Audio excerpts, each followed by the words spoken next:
दोस्तों अॼु वॾी ख़ुशख़बरी तव्हांखे ॾींदा हलूं। जी हाँ दोस्तों, पहिरियों स्पेल लॻभॻि मुकमिल थियण वारो आहे रियासत ड्रामे जो।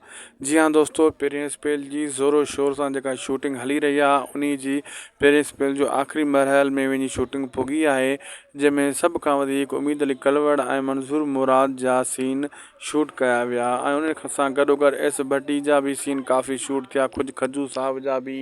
आज़म मंगल जी शूटिंग पहिरें स्पेल जी पूरी थी चुकी आहे ऐं ॿिनि अदाकारनि जीअं फ़हीम भुट्टो साहबु हुयो या खोड़ सारा ॿिया मुबीन चांडियो साहबु, सभिनी अदाकारनि जी पहिरें स्पेल जी शूटिंग लॻभॻि मुकमिल थी चुकी आहे।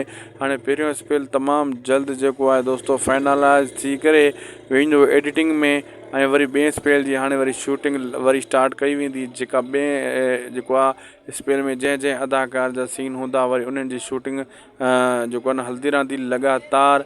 बाक़ी दोस्तों मां तव्हांखे ॿुधाईंदो हलां त पहिरियों स्पेल जीअं फाइनल थींदो उहो एडिटिंग प्रोसेस में वेंदो।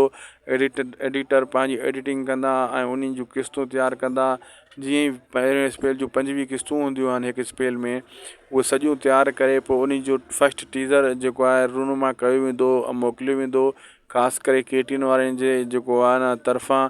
ऐं पोइ वरी ॿियो जेको आहे टीज़र ईंदो, उन खां पोइ दोस्तों टियों टीज़र स्टार्ट थींदो। पोइ चोथों टीज़र बि कॾहिं कॾहिं ॾींदा आहिनि, न त डायरेक्ट पोइ प्रोमो ॾेई छॾींदा आहिनि। प्रोमो में तव्हांखे डेट्स वग़ैरह सभु कुझु क्लियर करे ॿुधायो वेंदो त फलाणी तारीख़ ते जेको आहे रियासत ड्रामो हलण वारो आहे। अहिड़े हिसाब सां हिन ड्रामे जा सभु सीन तव्हांजे साम्हूं हाणे अचण वारा आहिनि टीज़र जी सूरत में। जेका बि दोस्त हिन ड्रामे जे इंतज़ार में हुया उन्हनि खे चवंदुसि त हाणे घणो टाइम न थींदो वेस्ट तव्हांजो, हाणे तमामु जल्द इहे सीन तव्हांखे ॾिसण वटां मिलंदा ऐं इन में सभिनी अदाकार पंहिंजी भरपूरी मतिलबु महिनत कई आहे। इम्तियाज़ बलोच थियो, शफ़ीक लुंड साहब, उमीद अली कलवड़, फ़हीम भुट्टो, मतिलबु एस भट्टी, जेका बि अदाकार हुआ सभिनी पंहिंजी महिनत कई। शायदि ख़ुशि व्लॉग खे सब्सक्राइब लाइक शेयर ज़रूरु कंदा।